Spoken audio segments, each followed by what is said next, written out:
Okay, first things first, as usual. Now, I want to talk about projection, deflection, and misdirection. It's something that leftists like to talk about, but don't really realize that they're also doing it themselves sometimes. Although the people that tend to do it the most are people on the right, as of today. Today, the right has been saying, quote, protect the children, unquote, and then get caught distributing or partaking in the sexual abuse of children. That isn't to say that's the usual culprit, but a lot of things are getting exposed nowadays. Their actions do not match their words, on either side sometimes, such as certain senators running for office under the premise that they'll fight for your rights, and then the second they get into that chair, they flip. To me, when I see someone talking about something and I see it as projection, the best way I like to describe that is like a flare gun from Jurassic Park 3 with the Spinosaurus. It's basically like the Spinosaurus is wielding the flare gun itself and shooting it off into the sky while actively roaring. It's painfully obvious. There were a couple of comments I received in some of my videos recently, and they both told on themselves in that same manner as they tried to defend their position. One said this, and I quote, "Racism is the natural way of the world," unquote, and basically threatened me when I responded in a way that showed I disagreed with this worldview, but was open to having a conversation if he had good intentions. To me, he was saying, quote, well, they're doing it to me, so why be nice? I'm going to be racist back, unquote. Even though there is no such thing as being racist to a white person on a systemic level, there is, however, racism on individual levels, as anyone can experience racism on that level. I had that happen in a Georgia airport when I was in middle school on an orchestra trip. And I was just getting food. I understood where she was coming from. I knew the history of the country and why she might hate white people. That doesn't mean that I hate myself. I'm not experiencing, quote, white guilt, as this commenter had put it. What I was experiencing was a symptom of a systemic level of racism. I compared his perception on racism as a teenager jumping off a cliff and a parent asking if they would do the same if their friend was doing it. That was the first instance. The second went something like this in regard to gun control. To summarize, quote, I don't want any laws on my guns, and anything that says control is needed is against the Constitution, unquote. Even though I literally said nothing of the sort in the video. In fact, I am for the Second Amendment, but not just controlling how guns are sold, but supporting it with mental health support and having easier access to it so that less people get shot. Yet another obvious signal to me that this is projection. Except instead of attributing those projections onto just me, he was projecting it onto the system. So even his subconscious knew it wasn't right. He also wants to be free. He just didn't know how to express it. Two people who obviously don't know what they're talking about. And what I said upset them. That's okay. But instead of communicating, they lashed out in a way that didn't allow anyone to get through to each other. We have to start showing people how they are communicating with the same energy, but with careful intent. You can't do it exactly the same, otherwise it's just going to blow up. You have to shut it down and move away. Block if you have to.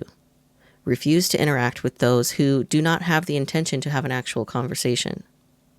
I usually try to give them the benefit of the doubt at first, and depending on how they respond, I will continue, or I'll shut it down. After shutting it down, if they attempt to make it look like I didn't respond, I'll make sure to take screenshots before deleting their comments and my own. No one gets to profit off of PR stunts, even for themselves. Not even me. What I'm trying to show here is that no matter what you say, if you read between the lines, you always see what they are really saying without them having to even say it. whoever it is.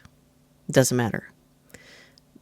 But you have to have discernment to know if they are telling the truth or not, or if they actually believe what they're saying. Anything based in fear or unbridled anger is not usually true at face value. Principled anger, however, is usually said with truth and righteous fury about something that has to change. We're so close, yet so far from understanding each other. We're literally inches away from each other, even though we seem to be at completely different ends of the spectrum. But both of those truths can be true at the same time. The world seems to be splitting across moral lines, two sides of a Venn diagram splitting apart.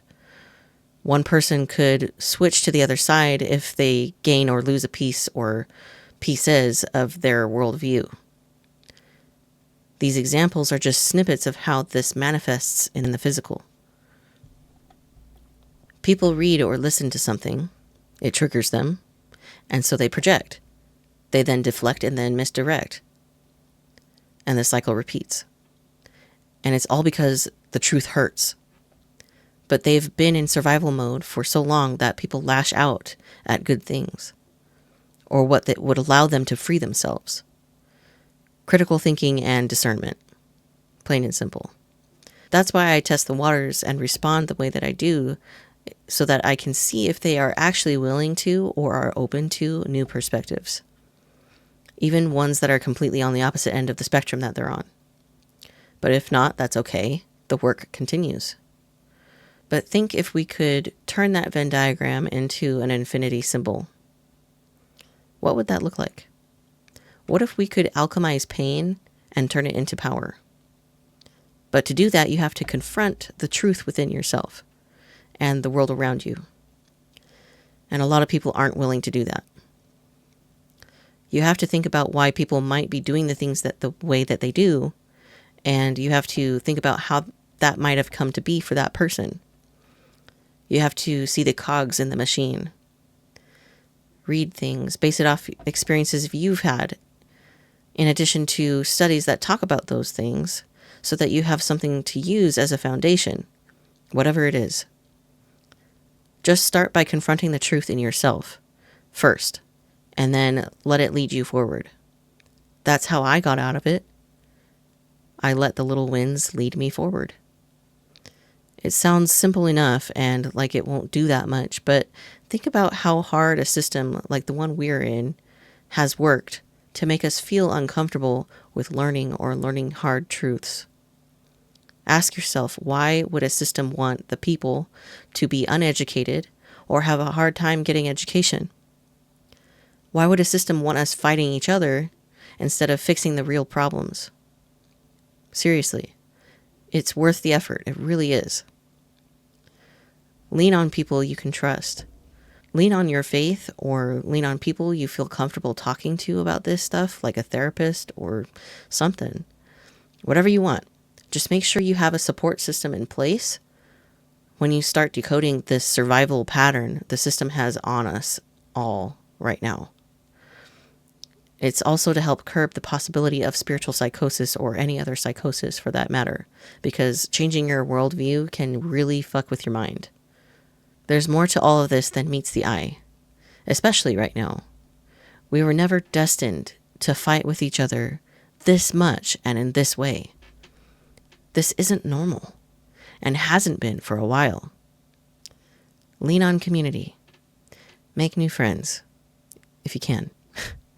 Find people that will be willing to help you untangle the mess in your head and help you feel comfortable expressing all of your feelings or anger about life or politics or whatever. Doesn't matter what it is.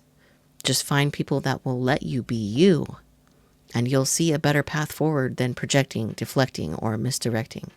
It's an awful lot of work to keep lying to yourself or others. So be free. No matter what other people tell you, within reason, of course. Free yourself. Breaking the cycle starts and ends with you.